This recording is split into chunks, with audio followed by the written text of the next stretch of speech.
Hello guys, current affairs funda में आप सभी का स्वागत है। मैं हूं आपके साथ अभिषेक शर्मा और आज के इस वीडियो सेशन में हम 30 मई तक के सभी इंपॉर्टेंट करंट अफेयर्स कवर करने वाले हैं।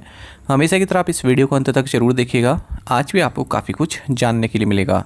सेशन की शुरुआत करने से पहले आप सभी को बताना चाहूँगा, यदि आप हमारे daily current affairs PDF, weekly PDF, monthly PDF और हर महीने के banking and economic awareness PDF चाहते हैं तो करंट अफेयर्स फंडा का 1 मेंबरशिप प्लान आप ज्वाइन कर सकते हैं, जिसका लिंक आपको वीडियो के डिस्क्रिप्शन में या फिर फर्स्ट कमेंट में मिल जाएगा। आपको बता दें, इस 1 ईयर मेंबरशिप प्लान के तहत जितना भी हमारा पीडीएफ कंटेंट है वो हम आपको 1 साल तक के लिए प्रोवाइड कराते हैं, जिसे आप डाउनलोड कर सकते हैं, प्रिंट आउट भी निकलवा सकते हैं। इसके लिए चाहते आप करंट अफेयर्स फंडा ऐप को यूज़ कर सकते हैं या फिर अपने लैपटॉप या सिस्टम की मदद से वेब लॉगिन भी कर सकते हैं। कोई भी आपका एग्जाम हो, बैंकिंग, एसएससी, रेलवे या फिर स्टेट पीसीएस, जहाँ पर भी जनरल अवेयरनेस या करंट अफेयर्स पूछे जाते हैं, सभी एग्जाम्स के लिए हमारे पीडीएफ कंटेंट काफ़ी यूज़फुल है। दूसरा कोर्स हमारा बैंकिंग अवेयरनेस का है। कंप्लीट बैंकिंग अवेयरनेस हमने आपको इसमें पढ़ाया है, न केवल आपके बैंकिंग मेंस एग्जाम, बल्कि अगर आप बैंकिंग इंटरव्यूज़ देते हैं जैसे SBI PO, IBPS PO, RRB PO या फिर आरबीआई ग्रेड बी, तो इन इंटरव्यूज़ में जो आपसे बैंकिंग नॉलेज पूछी जाती है उन्हें भी आप आंसर कर पाएंगे इस कोर्स को पढ़कर। साथ ही साथ एसएससी, रेलवे, स्टेट पीसीएस जैसे एग्ज़ाम्स में इंडियन इकोनॉमी के की कंसेप्ट्स पर जो क्वेश्चंस पूछे जाते हैं, जैसे जीडीपी पर क्वेश्चन पूछे जाते हैं, 5 ईयर प्लान पर क्वेश्चन पूछे जाते हैं, नीति आयोग पर अब लगभग हर एग्ज़ाम में क्वेश्चन पूछ जाता है, और RBI, SEBI, SIDBI, NABARD, IRDI, different types of banks, public sector banks, private sector banks, small finance banks, payments bank, money market, capital market, types of unemployment, types of poverty, types of inflation, A to Z सब topics इसमें Indian economy के cover किए गए हैं। Financial terms, economic terms और जो schemes है Indian economy से संबंधित सब कुछ। साथ ही साथ यदि आप इंश्योरेंस सेक्टर के एग्जाम्स की भी तैयारी कर रहे हैं तो इंश्योरेंस से संबंधित भी एक डेडिकेटेड चैप्टर इसमें दिया गया है, जिससे आपके इंश्योरेंस से रिलेटेड सभी बेसिक्स क्लियर हो जाएंगे, जो कि काफ़ी ज़रूरी है इंश्योरेंस सेक्टर एग्जाम्स के लिए। और demo video lectures, demo PDFs available है करंट अफेयर्स फंडा ऐप पर, उन्हें आप देख सकते हैं ताकि आपको एक आइडिया लग जाए किस तरह का कंटेंट हमने आपको इन कोर्सेज़ में प्रोवाइड कराया है। तो ये दोनों ही कोर्सेज सेपरेट कोर्सेज हैं, अलग अलग बाय करने होते हैं। 1 साल की वैलिडिटी है इनकी, 1 ईयर करंट अफेयर्स कोर्स की और बैंकिंग अवेयरनेस कोर्स की। करंट अफेयर्स फंडा ऐप पर आपको मिल जाएंगे। ऐप का लिंक वीडियो के डिस्क्रिप्शन में भी दिया गया है और फर्स्ट कमेंट में भी पिन कर दिया गया है। तो लिंक पर क्लिक कीजिए और ऐप को आप इंस्टॉल कीजिए। लॉगिन करने के बाद इन कोर्सेज़ को आप एक्सेस कर पाएंगे। फिर भी कोई डाउट अगर आपका रहता है तो हमारा कस्टमर केयर नंबर है 8448169188। इस पर आप कॉल कर सकते हैं या फिर व्हाट्सएप करके भी जानकारी प्राप्त कर सकते हैं। तो चलिए फिर करते हैं शुरुआत इस वीडियो सेशन की। सेशन की शुरुआत हमेशा की तरह क्वेश्चन ऑफ द डे से करते हैं, जिसका आंसर आपको अभी कमेंट बॉक्स में करना है। पूछ रहे हैं कि निम्नलिखित में से किस राज्य का शासन अजय कुमार भल्ला द्वारा चलाया जा रहा है।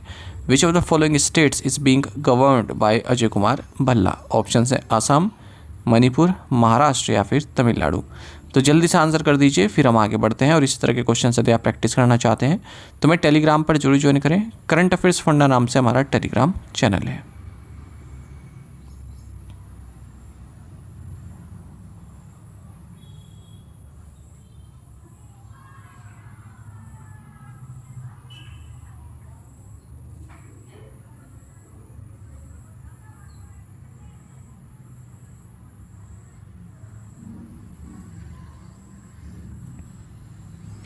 How much surplus has the RBI approved to transfer to the central government for the accounting year 2024-25?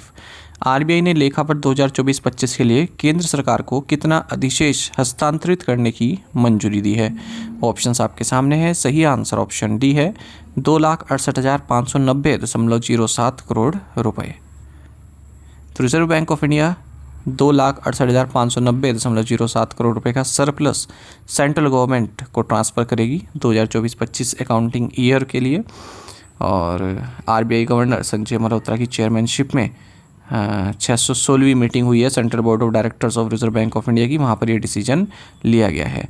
साथ ही जो कंटिजेंट रिस्क बफर है उसको लेकर भी चर्चा हुई है और 7.5% रखने की मंजूरी दी गई है। जो डिविडेंड है 2024-25 का, ये 27% ज़्यादा है 2.11 लाख करोड़ सरप्लस से, जो कि आरबीआई ने 2023-24 में ट्रांसफ़र किया था। आरबीआई का जो डिविडेंड है इसका सरप्लस होता है जो ये जनरेट करता है, यानी कि जो भी इसने अपना जो भी इसने अर्न किया है, ठीक है, और अर्न करने के बाद अपने एक्सपेंसेस का पैसा अलग निकाल लिया, रिस्क प्रोविजनिंग अलग कर ली, ठीक है। उसके बाद जो पैसा बचता है वो सेंट्रल गवर्नमेंट को ये ट्रांसफ़र कर देता है। तो डिविडेंड किसी तरह का जैसे कॉर्पोरेट प्रॉफिट है वो नहीं है कि कॉर्पोरेट प्रॉफिट पे आउट है, क्योंकि आरबीआई एक प्रॉफिट ऑर्गेनाइजेशन नहीं है प्रॉफिट कमाने वाली, ठीक है, मतलब उसका उद्देश्य प्रॉफिट कमाना नहीं है। आरबीआई पे out is determined by the economic capital framework. तो एक इकोनॉमिक कैपिटल फ्रेमवर्क है, उसके द्वारा डिटरमाइन किया जाता है आरबीआई कितना पैसा देगी सेंट्रल गवर्नमेंट को। अगस्त 2019 में इस फ्रेमवर्क को इंट्रोड्यूस किया गया था बिमल जालान कमेटी के रिकमेंडेशन के द्वारा। The economic capital framework guides how much of the RBI surplus can be transfer to the government while keeping sufficient reserve for financial stability. मान लीजिए मार्केट में कोई उथल पुथल हो जाती है, कोई नेगेटिव पैटर्न देखने को मिलता है, तो आरबीआई के पास पैसा होना चाहिए उस चीज़ को स्टेबलाइज करने के लिए, तो अपने पास कुछ बफर स्टॉक भी रखता है। Which universities researchers produced India's first gene edited sheep. किस विश्वविद्यालय के शोधकर्ताओं ने भारत की पहली जीन उत्पादित भेड़ का निर्माण किया है। ऑप्शंस आपके सामने हैं, सही आंसर ऑप्शन डी है, Sher Kashmir university of agriculture sciences and technology. Sher Kashmir university of agriculture sciences Srinagar के रिसर्चर्स ने इंडिया की फर्स्ट जीन एडिटेड शीप को प्रोड्यूस किया है CRISPR-Cas9 टेक्नोलॉजी को यूज़ करके। इन्होंने मायोस्टेटिन जीन को एडिट किया है लोकल मेरिनो लैम्ब में, और मसल मास भी 30% बढ़ा है, जैसा कि यूरोपियन टेक्सटाइल शीप में होता है। हालांकि इसमें कोई भी फॉरेन डीएनए नहीं है, तो एक नॉन ट्रांसजेनिक शीप बनाई है इन्होंने। और इससे पहले नेशनल डेयरी रिसर्च इंस्टीट्यूट ने gene edited embryo of a buffalo develop किया है। CRISPR-Cas9 यानी कि clustered regularly interspaced short palindromic repeats, ये एक काफ़ी यूज़ किया जाने वाला जीन एडिटिंग टूल है जो कि गाइड आरएनए को यूज़ करता है Cas9 एंजाइम को डायरेक्ट करने के लिए, एक स्पेसिफिक डीएनए सीक्वेंस उसमें चेंज लाने के लिए। What is the current reported lion population in India as per the 2025 report. 2025 की रिपोर्ट के अनुसार भारत में वर्तमान शेरों की जनसंख्या कितनी है। राइट आंसर ऑप्शन सी है 891, 891। तो देखिए इंडिया की जो लायन पॉपुलेशन है, खासकर जो गुजरात में जो कंसंट्रेटेड है हमारे लायन पॉपुलेशन, वो 32% बढ़ा है 2020 से 2025 के बीच में, और टोटल इनकी संख्या 891 पहुंची है, ऐसा गुजरात फॉरेस्ट डिपार्टमेंट की रिपोर्ट में बताया गया है। जो अडल्ट फीमेल्स हैं उनकी भी ग्रोथ देखने मिली है, 27% की ग्रोथ देखने मिली है, और ये 330 इंडिविजुअल्स इनकी संख्या है। नंबर ऑफ एशियाटिक लायंस 674 थी 2020 में। दो the maximum number of lions 394 has been observed in Gir national park and Paniya wildlife sanctuary consider the source population. तो सबसे ज़्यादा जो लायंस की पॉपुलेशन है वो गिर नेशनल पार्क और पानिया वाइल्ड लाइफ सेंचुरी में ऑब्जर्व की गई है 394, और यही सोर्स पॉपुलेशन भी है। प्राइम मिनिस्टर नरेंद्र मोदी ने प्रोजेक्ट लायन को अप्रूव किया था, तो 2900 करोड़ रुपए का प्रोजेक्ट था इनके हैबिटेट को बचाने के लिए, इम्प्रूव करने के लिए, मार्च में। विच इंडियन स्टेट और union territory recently became the 24th to achieve 100% electrification of railway tracks. हाल ही में कौन सा भारतीय राज्य या केंद्र शासित प्रदेश रेल पटरियों का 100% विद्युतीकरण हासिल करने वाला 24वां राज्य बन गया है। राइट आंसर ऑप्शन ए है गुजरात। तो गुजरात 24th स्टेट या फिर यूनियन टेरिटरी बन गया जिसने 100% इलेक्ट्रिफिकेशन अचीव किया है रेल ट्रैक्स का। और प्राइम मिनिस्टर नरेंद्र मोदी ने गुजरात की अचीवमेंट इनोग्रेट की है Dahod electric locomotive factory Dahod Gujarat को इनोग्रेट करके। इंडियन रेलवे ने सीमेंस के साथ कोलैबोरेट करके दाहोद इलेक्ट्रिक लोकोमोटिव फैक्ट्री को सेटअप किया है। इंडिया का फर्स्ट 9000 HP लोकोमोटिव इंजन्स ये प्रोड्यूस कर रहे हैं फ्री ट्रेन्स के लिए, गुड्स ट्रेन्स के लिए। भारत की फर्स्ट इलेक्ट्रिक ट्रेन जो भारत में रन हुई थी वो मुंबई से थाने के बीच 1925 में हुई थी। Who has been appointed as the CEO of Paytm's middle east business. Paytm के मध्य पूर्व कारोबार का CEO किसे नियुक्त किया गया है। ऑप्शंस आपके सामने है, सही आंसर ऑप्शन सी है रमना कुमार। पेटीएम यानी कि 197 कम्युनिकेशन लिमिटेड, इसने रमना कुमार को चीफ एग्जीक्यूटिव ऑफिसर नियुक्त किया है मिडिल ईस्ट बिजनेसेस के लिए। फाउंडर और CEO पेटीएम के विजय कुमार शर्मा है। Which company has launched a new brand identity named Altiva SIF। किस कंपनी ने अल्टीवा SIF नाम से एक नई ब्रांड आइडेंटिटी लॉन्च की है। ऑप्शंस आपके सामने है, सही आंसर ऑप्शन डी है, Edelweiss asset management limited.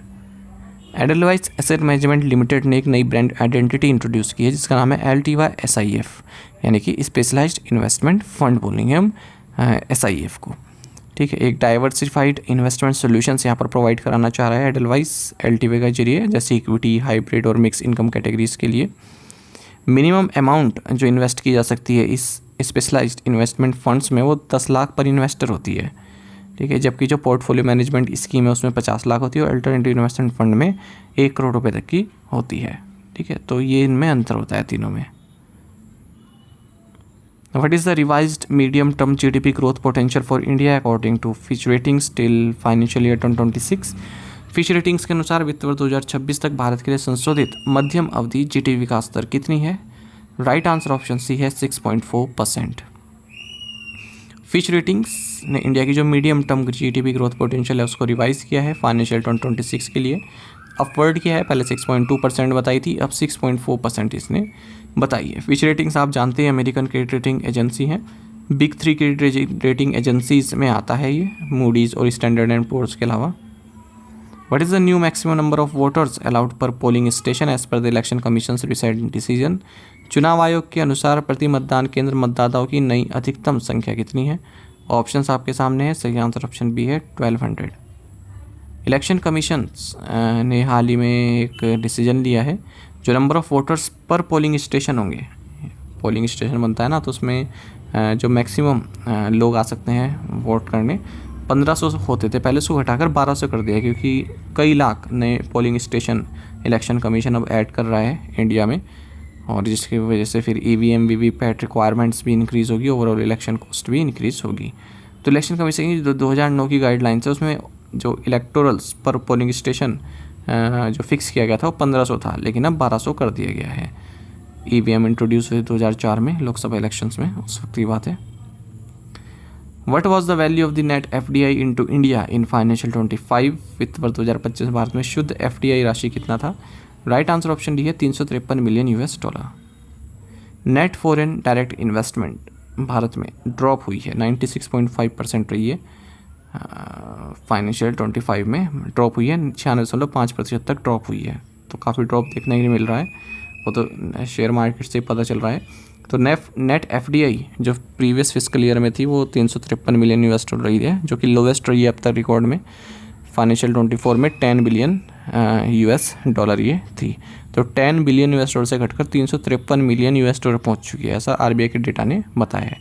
Net FDI मतलब भारत में जो FDI आ रही है और भारत से जो बाहर जा रही है उसका अंतर। तो जो भारत में जो कंपनीज हैं, बड़ी में जो इन्वेस्टर्स होते हैं, ठीक है, बाहर के इन्वेस्टर्स होते हैं, अपना पैसा निकाल ले रहे हैं, अपने जो शेयर्स हैं वो बेच दे रहे हैं, बाहर कहीं इन्वेस्ट कर रहे हैं, तो उसका फ़र्क पड़ता है। लिखा भी है, increase repatriation is one of the reasons for the decline in net FDI with 49 billion $, being withdrawn from India in financial 25। तो फाइनेंशियल 25 में 49 बिलियन $, का जो है विड्रॉ किया गया है, जबकि प्रीवियस ईयर में 41 बिलियन $, का विड्रॉल किया गया था। Where is the DRDO's quantum technology research centre located? QTRC। DRDO का क्वांटम प्रौद्योगिकी अनुसंधान केंद्र कहाँ स्थित है? ऑप्शंस आपके सामने है, सही आंसर ऑप्शन ए है दिल्ली। तो defence research and development organisation ने क्वांटम टेक्नोलॉजी रिसर्च सेंटर को इनोग्रेट किया है मेटकाफ हाउस दिल्ली में। ये फैसिलिटी इनोग्रेट की गई है secretary department of defence R&D and chairman DRDO doctor Sameer V Kamat के द्वारा। तो state of the art experimental setups design किए गए हैं यहाँ पर, ठीक है, जैसे यहाँ पर characterization of vertical cavity surface emitting lasers and distributed feedback lasers, इन सबको टेस्ट किया जा सकता है। What is the profit after tax reported by BSNL for 4th quarter of financial 2024-25? वित्त वर्ष 2024-25 की चौथी तिमाही में BSNL ने कितना लाभ अर्जित किया? राइट आंसर ऑप्शन सी है 280 करोड़ रुपए। तो भारत संचार निगम लिमिटेड यानी कि BSNL ने अपना जो ऑडिट रिजल्ट्स है उसमें बताया है कि प्रॉफिट आफ्टर टैक्स ये पॉजिटिव रहा, 280 करोड़ रुपए रहा है, और ये पहला back to back profitable quarter, जो पहला back to back profitable quarter रहा है BSNL के लिए, क्योंकि इससे पहले 262 करोड़ रुपए का प्रॉफिट उन्होंने अर्जित किया था 3rd क्वार्टर में। ठीक है। तो कई साल बाद BSNL ने प्रॉफिट अर्ज किया था थर्ड क्वार्टर में, और अब फोर्थ क्वार्टर में भी 280 करोड़ रुपए का इन्होंने प्रॉफिट किया है, यानी कि बैक टू बैक 2 क्वार्टर्स में इन्होंने अपना प्रॉफिट अर्ज किया है। तो 18 साल में पहली बार BSNL जो है प्रॉफिट में आई थी थर्ड क्वार्टर के दौरान। Which ministry launch the digital platforms know your DIGIPIN and know your PIN code? किस मंत्रालय ने digital platform know your DIGIPIN और know your PIN code launch किया? राइट आंसर ऑप्शन बी है ministry of communications. Department of post, ministry of communications ने 2 transformative digital platforms launch किए। एक तो है नो योर डिजिपिन, दूसरा है नो योर पिन कोड। तो ये प्लेटफॉर्म्स लॉन्च किए गए नेशनल जो स्पेशल पॉलिसी 2022 के अंडर। डिजिपिन यानी कि डिजिटल पोस्टल इंडेक्स नंबर, ये एक open source interoperable geo coded grid based digital address system है। डिपार्टमेंट ऑफ पोस्ट ने IIT हैदराबाद और NRSC इसरो के साथ मिलकर बनाया है। 6 डिजिट पिन कोड सिस्टम 1972 में भारत में इंट्रोड्यूस किया गया था। और जो ये नो योर पिन कोड है, ये एक वेब एप्लीकेशन है जिसमें GNSS लोकेशंस फीचर्स दिए गए हैं, जिससे यूज़र करेक्ट पिन कोड अपना आइडेंटिफाई कर सकता है अपनी लोकेशन का। Which organisation is responsible for executing the advance medium combat aircraft programme? कौन सा संगठन उन्नत मध्यम लड़ाकू विमान कार्यक्रम का क्रियान्वयन करेगा? राइट आंसर ऑप्शन डी है एरोनॉटिकल डेवलपमेंट एजेंसी ADA। तो देखिए, रक्षा मंत्री राजनाथ सिंह ने advance medium combat aircraft program execution model को अप्रूव कर दिया है और एरोनॉटिकल डेवलपमेंट एजेंसी ADA इसको इम्प्लीमेंट करेगा। In which event did Gulveer Singh win the gold medal at the 27th Asian Athletics Championship in Gumi, South Korea? दक्षिण Korea के गुमी में 27वीं एशियाई एथलेटिक्स चैंपियनशिप में गुलवीर सिंह ने किस स्पर्धा में स्वर्ण पदक जीता? राइट आंसर ऑप्शन सी है 10,000 मीटर। तो नेशनल रिकॉर्ड होल्डर हैं गुलवीर सिंह, इन्होंने इंडिया का फर्स्ट गोल्ड मेडल जीता है मेंस 10,000 मीटर इवेंट में। वहीं सर्बियन सेबेस्टियन ने 10 किलोमीटर रेस वॉक में ब्रॉन्ज मेडल जीता है। किस इवेंट में? 27th एशियन एथलेटिक्स चैंपियनशिप जो कि गुमी, साउथ कोरिया में हुई है। तो 28 मिनट्स 38.63 सेकेंड्स लिए गुलवीर सिंह ने अपना 10,000 मीटर पूरा करने के लिए। What is OBBA passed by the US house of representatives? अमेरिकी प्रतिनिधि सभा द्वारा पारित OBBA क्या है? राइट आंसर ऑप्शन है one big beautiful bill act. तो US हाउस ऑफ रिप्रेजेंटेटिव्स ने one big beautiful bill act of 2025 को पास कर दिया है, और ये एक तरह का बजट रिकन्सिलेशन बिल है और इसको पास किया गया है हाल ही में। तो 2017 में tax cuts and jobs act लाया गया था US में, तो उसी के ही कुछ प्रोविजंस को एक्सटेंड किया गया है, क्योंकि 2025 के एंड में समाप्त हो जाएंगे, तो उन्हीं को ही एक्सटेंड किया गया है।